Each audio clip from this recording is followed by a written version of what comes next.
চট্টগ্রামের ফয়েজ লেক এলাকার একটি হোটেল থেকে দুজনের মরদেহ উদ্ধার করেছে পুলিশ। দুপুর 1টার দিকে তাদের মরদেহ উদ্ধার করা হয়। এ নিয়ে বিস্তারিত জানাতে চট্টগ্রাম থেকে আমাদের সঙ্গে যুক্ত হচ্ছেন হোসাইন জিয়াদ। জিয়াদ, মরদেহের পরিচয় কি পুলিশ নিশ্চিত করতে পেরেছে কিনা, কি বলছে তারা, বিস্তারিত জানাবেন আমাদের।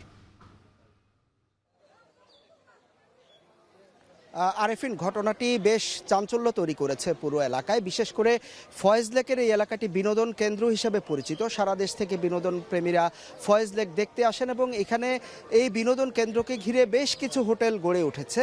তেমনই একটি হোটেল রয়্যাল পার্ক ঠিক আমার পেছনেই অবস্থান। সেই হোটেলের 4 তলায় গত শনিবার স্বামী স্ত্রী পরিচয়ে উঠেছিলেন মোহাম্মদ রিপন মিয়া এবং নারীর নাম সোনিয়া। তারা দুজনে উঠেছিলেন শনিবারে। তো শনিবার তারা ছিলেন থেকে তারা হোটেল থেকে চলে যান। পরবর্তীতে রবিবার তারা আবার একই হোটেলে 4 তলার 409 নম্বর কক্ষে অবস্থান নেন এবং সেখানে থাকেন।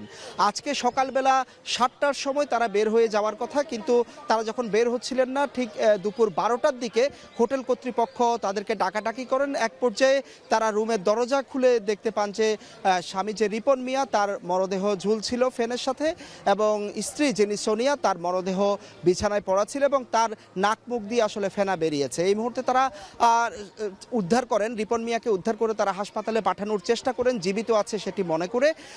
এর মধ্যেই পুলিশ এসে খবর পেয়ে পুলিশ এসে মরদেহ উদ্ধার করে এবং একটু আগেই সেই মরদেহ ময়নাতদন্তের জন্য নিয়ে যাওয়া হয়েছে সুরতহাল শেষে।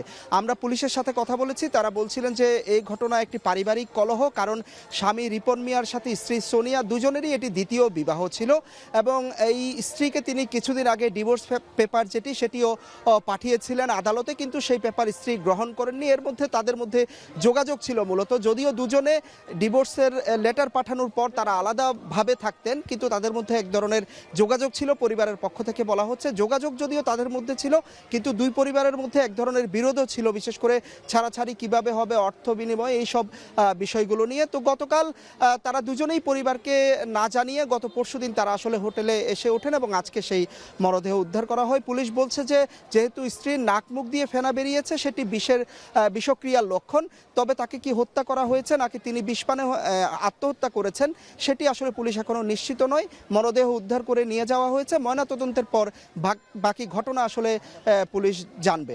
তো এই ছিল আমার কাছে আরিফিন সবশেষ অবস্থা। চট্টগ্রামের ফয়েজ লেক এলাকা থেকে আমাদের সঙ্গে যুক্ত হয়েছিলেন হোসাইন জিয়াদ।